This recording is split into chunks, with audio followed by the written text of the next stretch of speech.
from what everyone is talking about to what no one knows about. And here at PTV, we shall be taking you through the day-to-day occurrences.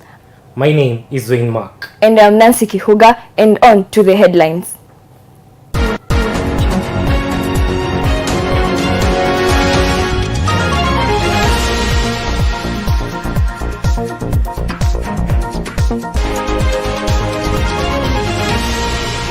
Associates who are associated with him, we are crossing in. Stolen properties worth millions recovered in Juja Gashororo area.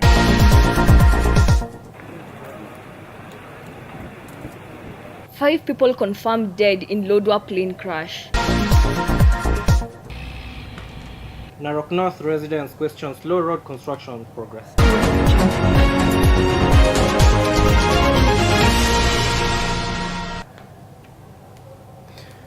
$2.5 million worth of stolen goods recovered in Juja, Kiambu County yesterday by police officers, where they arrested the suspect and is held at Juja Sub-County Police Station. Yesterday was a day like no other to the middle-aged businessman who owned a shop around Juja Sub-County at Gashororo Estate, Kiambu County. Their police officers recovered goods worth approximately $2.5 million that was stolen from the public around Juja.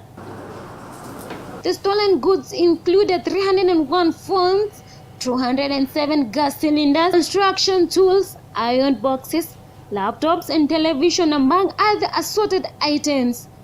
The police were informed about the goods by Juja residents who suspected that the goods were not genuine and most of the things brought to him had no documentation. The suspect also had no legal permission to run his Shylock business he was carrying out, and he was arrested and held at Juja Police Station as investigation continues. Kiambu County Police Commander Ideal Nyange said his business had encouraged robbery, thus leading to high level of insecurity around Juja. He assured that his investigators are working hard together with the suspects in custody of arresting those who are working closely with the suspect. I want to say there are others, associates who are associated with him. We are crossing in because upon interrogations, he is revealing the team. So we are crossing in and we are going to get him and other people who are associated with this very soon. He called upon people, especially JQuad students who reported stolen items, to visit Juja Police Station so that they could try to identify if anything belonged to them. He said that they will do anything it takes to ensure security in Juja and make it a very safe town by eradicating criminal activities. Nyange further said that cooperation between public and police will help to prevent and reduce criminal activities in Kiambu County. I want again to put all criminals into notice within this county. I want to assure the members of public that when we continue like this, with the information like this, we are going to secure this county. He encouraged that trend to continue so as to safeguard the county from the jaws of criminals. Nothing for the phones, nothing for the electronics. Wangare Moshiri reporting for PTV, Kiambu County. There was a plane crash which occurred in Lodwar, leaving at least 5 people dead yesterday. It was flying low and hit that tree, and hence the crash. It had 5 persons on board, whom unfortunately all of them lost their lives.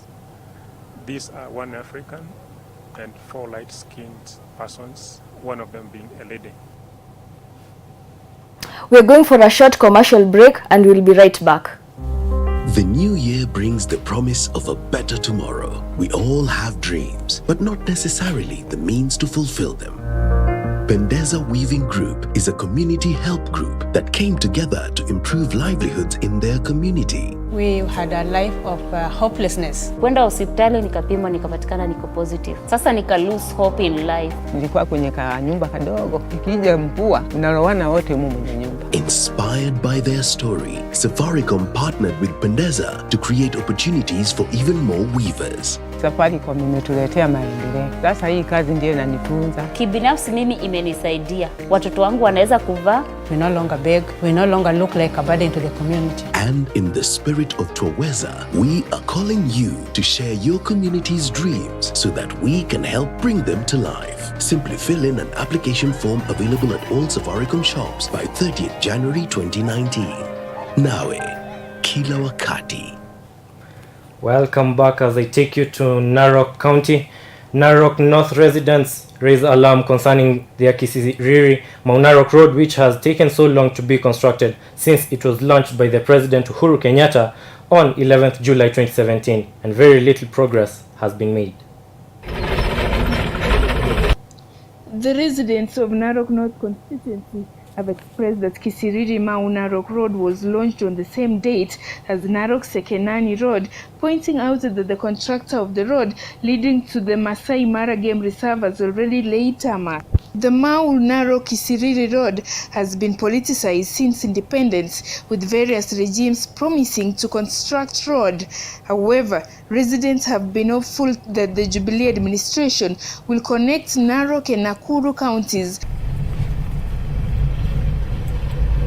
Cabinet Secretary for Interior and National Coordination, Dr. Fred Matiang'i, should visit the region and monitor why tarmacking of the road has taken too long as compared to the Narok Sekenani Road. He added that UNI contractor seems to be incapacitated to the construction of the 51-kilometer of road. Sameri, a resident of Kisiriri, expressed that they are worried why the contractor has not even laid a kilometer of tarmac, adding that the residents want Dr. Fred Matiang'i to take charge and to make an impromptu tour to assess the progress of road construction. Kwa hivyo sisi kama wakazi wa Kisiriri tunaomba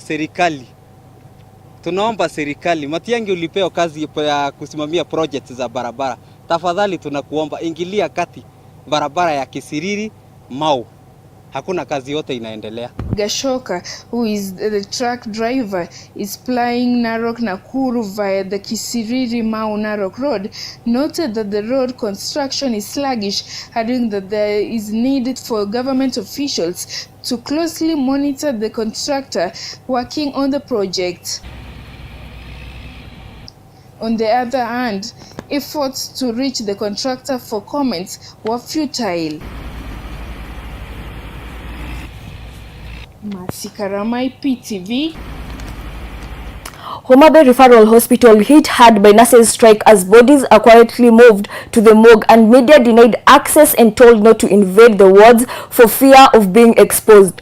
Purity Pendo with the report. Homa Bay Referral Hospital remains a no-go zone for the media as nurses' strike bites on rendering hundreds of patients without remedy.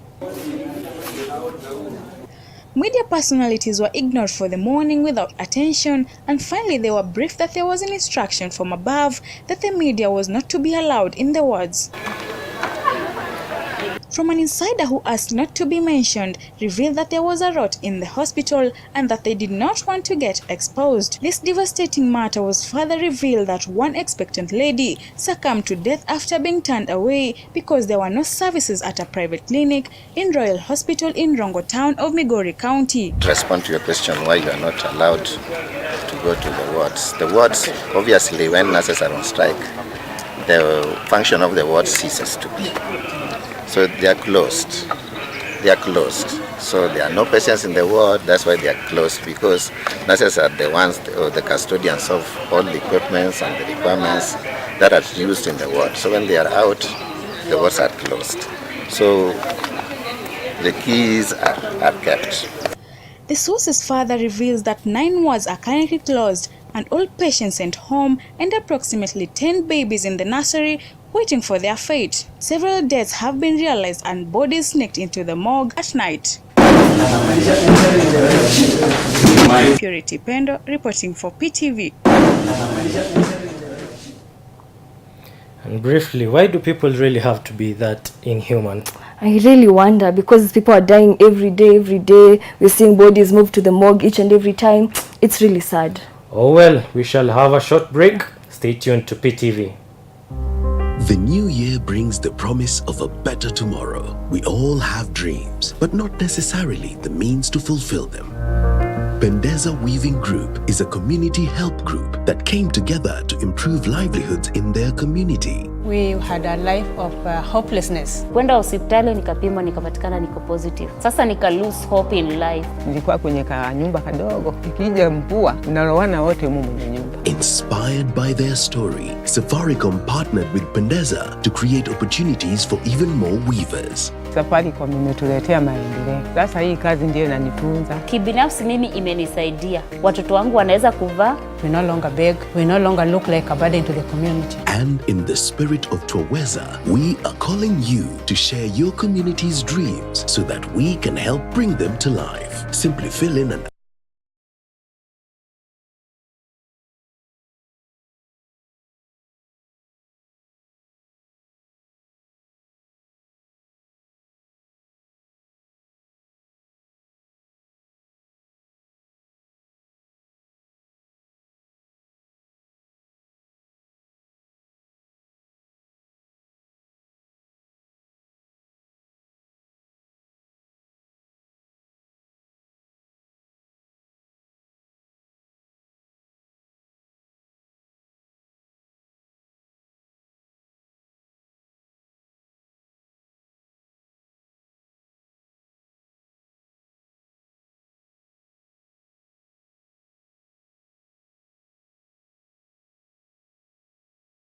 was weekend during President Uhuru Kenyatta's visit as his chopper landed with an impact on the rooftop. Margaret Omboi tells us more. A wave of despair descended at Kisiriri Primary School in Narok North constituency as the learning activities were going on. Strong winds blew off the rooftop of the staff room and the ICT room, leaving the teachers stranded. Now the teachers have been forced to squeeze and operate from the end of the staff room and the remaining rooftop with constant rain hitting the region. The head teacher Walter Onchawa says that the rooftop was weakened during the President Uhuru Kenyatta's visit at Kisiriri Primary School while launching Kisiriri Mount Narok Road. And the impact of this is because of the incident that happened on 11th July 2017, when the President of the Republic of Kenya had come to commission the Kisiriri Maimayu Road, when they landed, when two Air Force jets landed on the school field, and the impact of the planes blew the roof of this building off. He expressed that the two choppers that Uhuru Kenyatta uses landed with a new impact on the rooftop, weakening the iron sheets. He says that he reported the matters to authorities, but justice was delayed as no action to repair the school were taken. Earlier on, the buildings have been around 3 times. The buildings of this school have been blown off. And I want to report that since that time, there is no any assistance that has come. As per now, we have reported to the county disaster management team. According to Mr. Onchawa, no one was injured during the incident, as it happened on Sunday when no one was still in school. He, however, noted that it is not the first time that a rooftop was blown off, calling on the authorities to move in and assist the school to avert further disaster. Margaret Omboi reporting for PTV, Narok County. And at this juncture, as we wind up, I would like to wish you a happy Valentine's and send my regards to you for staying tuned to Pit EV. My name is Wayne Mark. And I'm Nancy Kihuga. Till next time, God bless.